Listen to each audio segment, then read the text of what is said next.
दोस्तों आपने कई बार शेयर मार्केट में ट्रेडर या इन्वेस्टर से ये सुना होगा कि कोई लोग कहते हैं कि टेक्निकल एनालिसिस ही मार्केट में सही है, तो कोई ये कहते हैं कि नहीं, टेक्निकल एनालिसिस नहीं, फंडामेंटल एनालिसिस मार्केट में काम करने के लिए सही है। इस मिथ का आज तक कोई कॉन्क्लूड आंसर नहीं मिला, लेकिन आज हम इस वीडियो में आपको क्लियर कर देंगे कि टेक्निकल वर्सेस फंडामेंटल एनालिसिस में आपको कौन सी एनालिसिस को फॉलो करना चाहिए मार्केट में कंसिस्टेंट प्रॉफिट कमाने के लिए। तो दोस्तों मैं निखिल बड़ाया स्वागत करता हूं आपका समृद्धि कैपिटल में। दोस्तों सबसे पहले हम शुरू करते हैं टेक्निकल एनालिसिस से। टेक्निकल एनालिसिस को अगर दोस्तों हम हिंदी में अगर देखें तो टेक्निक का मतलब होता है तकनीकी और एनालिसिस का मतलब होता है विश्लेषण, यानी कि तकनीकी विश्लेषण। इसका मतलब दोस्तों टेक्निकल एनालिसिस में टेक्निक्स होती हैं, उन टेक्निक्स को फॉलो करके हम एनालिसिस करते हैं और उसके बेस पे हम स्टॉक्स या इंडेक्स में ट्रेड की अपॉर्चुनिटीज़ आइडेंटिफाई करते हैं। टेक्निकल एनालिसिस के अंदर चार्ट्स होते हैं दोस्तों, जैसे कि लाइन चार्ट, बार चार्ट या जापानीज कैंडलस्टिक चार्ट। इन तीनों चार्ट को हम बेस मानते हैं। इन तीनों चार्ट में से किसी भी चार्ट को हम बेस मान के हम ट्रेड अपॉर्चुनिटीज आइडेंटिफाई करते हैं। इसके अलावा चार्ट ही नहीं दोस्तों, इसके अलावा हम कई सारे ऑप्शंस डेटा होते हैं, उनको हमें स्टडी करना होता है। हमें डॉलर इंडेक्स को देखना होता है कि डॉलर का लॉन्ग टर्म या शॉर्ट टर्म व्यू क्या है। इन सब चीज़ों को एनालिसिस करने के बाद में दोस्तों हम ये एनालिसिस करते हैं कि हाँ, ये एक ऐसी प्राइस है इस पर्टिकुलर स्टॉक की जिसको हम ट्रेड कर सकते हैं और इसका पोटेंशियल टारगेट, प्रोबेबल टारगेट ये होना चाहिए और ये हमारा स्टॉप लॉस लेवल होना चाहिए। तो इस तरह हम टेक्निकल एनालिसिस की मदद से हम इंट्राडे, पोजिशनल ट्रेडिंग या long term investment trade identify करके हम ट्रेड अपॉर्चुनिटीज आइडेंटिफाई कर सकते हैं और ट्रेड कर सकते हैं। कई लोग दोस्तों ये कहते हैं कि इंट्राडे ट्रेड जो करते हैं वो एक स्पेक्यूलेशन है, लेकिन मैं कहना चाहूँगा यस, वो स्पेक्यूलेशन है, लेकिन उन लोगों के लिए जो इसे बिना किसी बेस के ट्रेड कर रहे हैं, उनका कोई बेस नहीं है, वो सिर्फ लप्पे मार रहे हैं, तुक्के मार रहे हैं, तुक्के लगा रहे हैं। लेकिन अगर आप टेक्निकल एनालिसिस की मदद से अगर आप कोई इंट्राडे ट्रेड कर रहे हैं दोस्तों, तो 100% मैं ये कहूँगा कि वो कोई स्पेक्यूलेशन, वो कोई सट्टा नहीं है। आपने टेक्निक को बेस माना है और उस टेक्निक को बेस मानते हुए आप ट्रेड अपॉर्चुनिटीज आइडेंटिफाई कर रहे हैं और फिर आप मार्केट में ट्रेड कर रहे हैं। अब बात करते हैं दोस्तों फंडामेंटल एनालिसिस की। फंडामेंटल एनालिसिस में दोस्तों टेक्निकल एनालिसिस और फंडामेंटल एनालिसिस के अंदर जो सबसे बड़ा फर्क है वो दोस्तों ये है कि टेक्निकल एनालिसिस के अंदर हम प्राइस को ट्रेड करते हैं, क्योंकि आपने देखा कि इस प्राइस के ऊपर इस स्टॉक के अंदर ब्रेकआउट आया और आपने उसको बाय कर लिया और आपका प्रोबेबल टारगेट ये है और आपका जो स्टॉप लॉस लेवल ये है।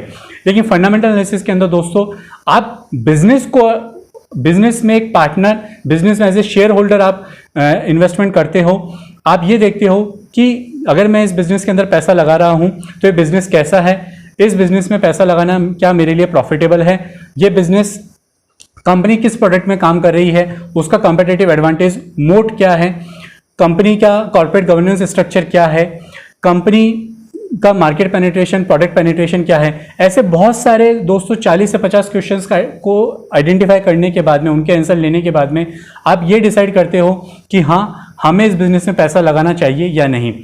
दोस्तों फंडामेंटल एनालिसिस में दूसरी चीज़ आती है, पहले आपको बिजनेस को एनालिसिस करना है, दूसरा ये आता है कि कंपनी के प्रॉफिटेबिलिटी, कंपनी के प्रॉफिटेबल रेशियोज क्या हैं। दोस्तों कई बार मैं देखता हूं कि लोग इन्वेस्टर्स सिर्फ सीधे सीधे ये देख लेते हैं कि कंपनी का आरओई अच्छा है, आरओसी अच्छा है तो कंपनी अच्छी है, लेकिन ऐसा नहीं है। सबसे पहले आपको बिजनेस को एनालिसिस करना होता है, उसके बाद में आपको बहुत सारे ऐसे रेशियोज हैं, सिर्फ आरओई या आरओसी ही नहीं, इनफैक्ट बहुत सारे ऐसे रेशियोज हैं। आपका सेल्स का कंपनी का रेशियो क्या है, मार्जिन का रेशियो क्या है, कंपनी का कैश फ्लो स्ट्रक्चर क्या है, कंपनी का फ्री कैश फ्लो क्या है। इस तरह बहुत सारे ऐसे रेशियोज को आइडेंटिफाई करने के बाद में आप ये डिसाइड करते हो कि हाँ, कंपनी प्रॉफिटेबल है, कंपनी में हमें इन्वेस्टमेंट करना चाहिए। लेकिन दोस्तों अभी फंडामेंटल एनालिसिस की पिक्चर यहीं खत्म नहीं हुई। अभी तीसरी चीज़ ये है जो हमें फंडामेंटल एनालिसिस में करनी होती है, वैल्यूएशन एनालिसिस। जी हाँ, अब आपको ये देखना होता है कि पहले आपने देखा बिजनेस हमारे लिए अच्छा है, ये प्रॉफिटेबल बिजनेस है, ये एक लॉन्ग टर्म बिजनेस मॉडल है। दूसरा आपने देखा कि हाँ, जो कंपनी बिजनेस कर रही है वो कंसिस्टेंसी प्रॉफिट जनरेट कर रही है और आगे भी ऐसा एंटिसिपेट है, ऐसा करती रहेगी। थर्ड नंबर पे आपको ये देखना होता है दोस्तों कि किस प्राइस पे कंपनी की जो स्टॉक है उसकी वैल्यूएशन क्या होनी चाहिए, कंपनी की बाइंग रेंज क्या होनी चाहिए और कंपनी की इंट्रिंसिक वैल्यू क्या होनी चाहिए। ये होता है वैल्यूएशन पैरामीटर, जो कि लास्ट मॉडल होता है जो हमें फंडामेंटल एनालिसिस में फॉलो करना होता है। दोस्तों इंट्रिंसिक वैल्यू का मतलब होता है उसकी फ्यूचर वैल्यू, कि आप कंपनी की आज वैल्यू ये है, लेकिन फ्यूचर में बेसिस द एंटिसिपेशन, उसकी ग्रोथ के हमें पैरामीटर्स को आइडेंटिफाई करने के बाद में हम ये आइडेंटिफाई करते हैं कि इस कंपनी की इंट्रिंसिक वैल्यू, फ्यूचर वैल्यू ये होनी चाहिए। फॉर एग्जांपल कोई स्टॉक है XYZ लिमिटेड, हमने देखा ये कंपनी की आज स्टॉक वैल्यू है 300 रुपीज़, लेकिन हमने जब कंपनीज के बिजनेस मॉडल और हमने फाइनेंशियल रेशियोज को एनालिसिस किया और उसके बाद में जब हमने वैल्यूएशन एनालिसिस किया तो हमारे हिसाब से इस कंपनी के स्टॉक की वैल्यू होनी चाहिए 800। तो कंपनी की जो 800 है वो इंट्रिंसिक वैल्यू हो गई, ये फ्यूचर वैल्यू हो गई, जिसको देखते हुए हम इस बिजनेस के अंदर पैसा इन्वेस्टमेंट कर रहे हैं। अब बात ये आती है दोस्तों कि क्या फंडामेंटल एनालिसिस करने के लिए टेक्निकल एनालिसिस का कोई रोल नहीं है। दोस्तों तो मैं कहना चाहूँगा कि बड़े बड़े फंड हाउसेस, चाहे वो म्यूचुअल फंड हो, चाहे या और दूसरे वेंचर कैपिटलिस्ट हों, वो भी फंडामेंटल एनालिसिस के साथ साथ, बिजनेस को एनालिसिस करने के साथ साथ टेक्निकल एनालिसिस भी उस स्टॉक का पर्टिकुलर करते हैं। क्यों करते हैं दोस्तों, उसके पीछे बहुत बड़ा कारण है।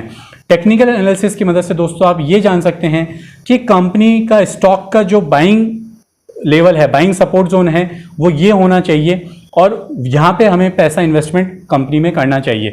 तो दोस्तों आप जब भी फंडामेंटल एनालिसिस करें तो ऑब्वियसली टेक्निकल एनालिसिस को साथ में करें। ये उसी तरह होगा जैसे गुलाब जामुन के साथ आइसक्रीम को ऐड करना और अपनी मुंह की मिठास को बढ़ा लेना। आहा, पानी आ गया दोस्तों। तो दोस्तों इस तरह से मैं कहना चाहूँगा कि टेक्निकल वर्सेस फंडामेंटल एनालिसिस में दोनों ही एनालिसिस अपनी अपनी जगह पे पूरी तरह से सटीक और सही हैं।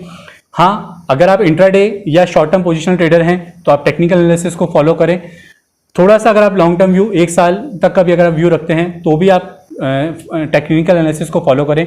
लेकिन अगर आप एज ए इन्वेस्टर हैं, अगर आप इन्वेस्टमेंट करके मार्केट में इन्वेस्टमेंट ही करना चाहते हैं, आप ट्रेडिंग नहीं करना चाहते हैं, तो फंडामेंटल एनालिसिस को के थ्रू आप स्टॉक्स को आइडेंटिफाई करें और टेक्निकल एनालिसिस की मदद से, उसमें टेक्निकल एनालिसिस को ऐड करके उस पर्टिकुलर स्टॉक की बाइंग सपोर्ट जोन को आइडेंटिफाई करके उसमें बाइंग करें। इस तरह से आप अपनी ट्रेडिंग जर्नी या इन्वेस्टमेंट जर्नी को आप हमेशा के लिए प्रॉफिटेबल बना सकते हैं।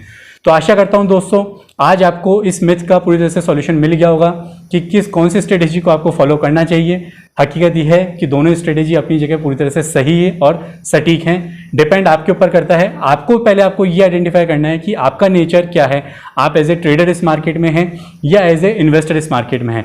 सबसे पहले वो आइडेंटिफाई कीजिए दोस्तों और उसके बाद में एनालिसिस कीजिए। तो इसी के साथ दोस्तों मैं Nikhil Badaya signing off. Happy trading, happy investing and दोस्तों हैप्पी मानसून। इसके अलावा दोस्तों एक इंपॉर्टेंट चीज, अब हम ऐसे इंपॉर्टेंट वीडियोस आपके लिए लाते रहेंगे। इनफैक्ट हम एक मुहिम भी शुरू करने जा रहे हैं जिसमें हम आपको फंडामेंटल एनालिसिस में एक एक करके रेशियोज एक्सप्लेन करेंगे। कोशिश हमारी ये रहेगी कि हम हर दिन आपको एटलीस्ट एक रेशियो एक्सप्लेन करें और उसके बारे में पूरी तरह से हम बताएं कि ये रेशियो कैसे आपको आइडेंटिफाई करना है और इस रेशियो का इस फंडामेंटल एनालिसिस में क्या रोल रहेगा। तो दोस्तों ऐसे इंपॉर्टेंट वीडियोस आगे हमारे आते रहेंगे और इसलिए आप हमारे चैनल को सब्सक्राइब करें। कंटेंट अच्छा लगा हो तो लाइक करें और आपके जो भी फीडबैक है आप हमें कमेंट बॉक्स में शेयर कर सकते हैं।